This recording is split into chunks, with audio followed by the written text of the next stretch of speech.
All right. So, again, sorry. Central idea that he went the wrong way and regretted the decision? No, we know that he did not. Did he not want to see people on his expedition? He never said that, right?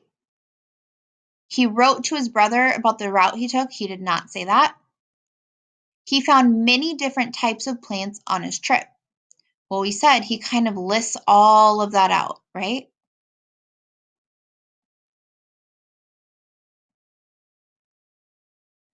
All right.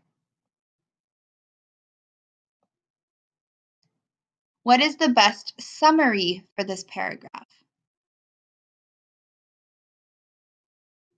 He went on a long trip that he did not enjoy. No, we know he enjoyed it.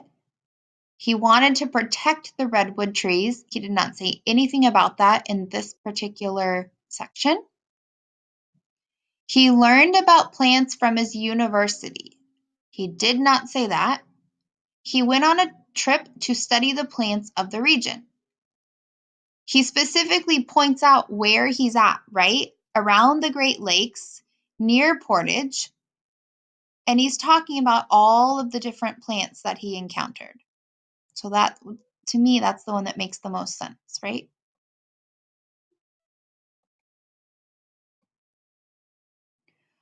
How does Muir's description reveal his relationship to nature? So again, we have to, on this one, kind of like do a little bit of inference, right?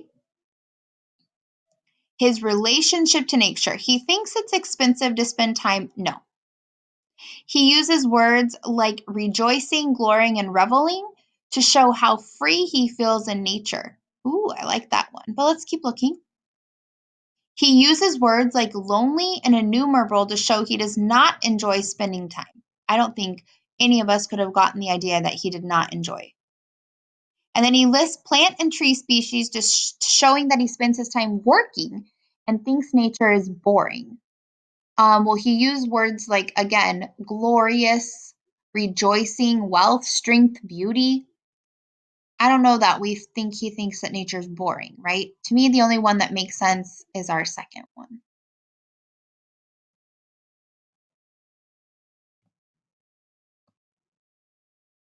All right. So let's look at the next paragraph. Make sure we understand.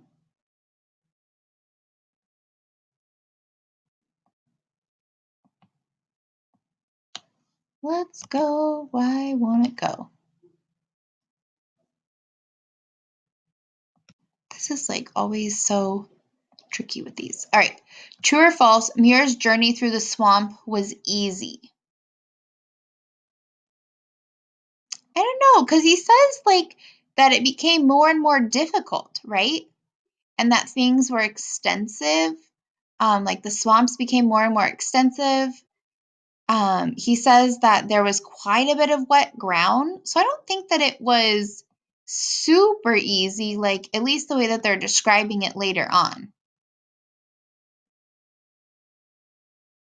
The swamp became difficult to cross. Well, he says that, right? Swamps that seem more and more extensive and more difficult to cross. True. All right, let's look at the next one. And remember, you guys, anytime you need to pause, just pause it. All right, so now for the third paragraph, we have to find words or phrases that demonstrate Muir's naturalist philosophy. Okay, so let's think. Definitely bed of yellow mosses. I love that he said purity, right? Remember he was describing that flower. Spiritual. I don't know, because remember, naturalists, they said more science. Romanticism said spiritual. But I also think that Muir, that's how he was comparing it. So, like, let's see. We'll find out. And I love, remember, that he called them flower people. So that's going to be my first attempt. And you can always, like, check, right? And then see if we get it right or not. Oh, we did good. All right. So we've looked at the first half. Okay, now we're going to look at the second half. Select the sentences in this paragraph that show the author's relationship with nature. It says, it seems so wonderful that so frail and lovely a plant has such power over human hearts. Power over human hearts, that to me seems like with nature.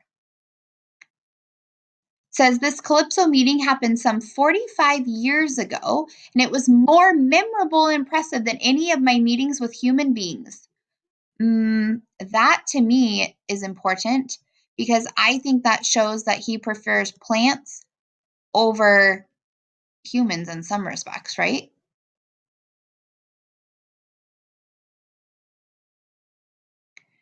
All right.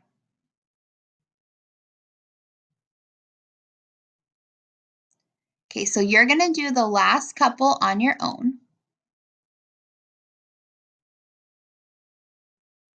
I want you to do the last two, okay?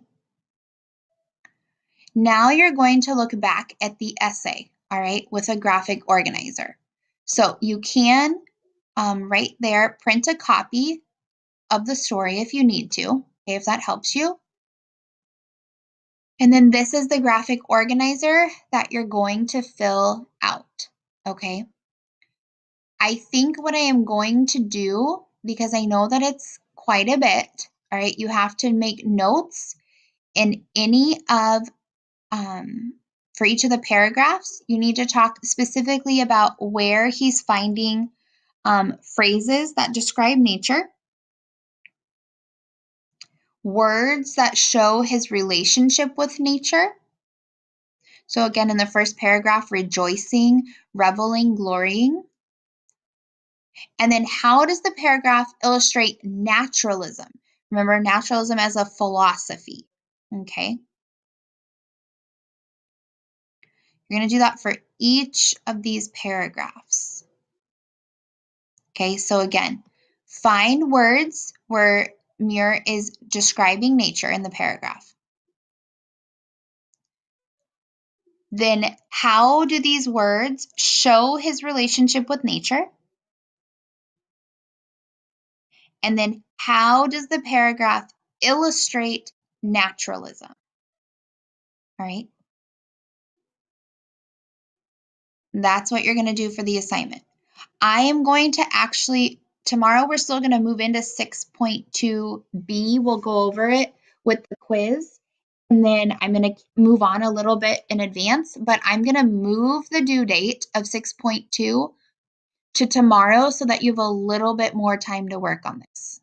I hope that makes sense. I'm going to say that again. Even though we finished it, okay, I am going to move the due date for you to tomorrow, Thursday, in Buzz. In fact, I can do it right now so that you have a little bit more time, okay? So I'm moving it to Thursday. You should see that now. All right, I will see you guys tomorrow. Have a good one.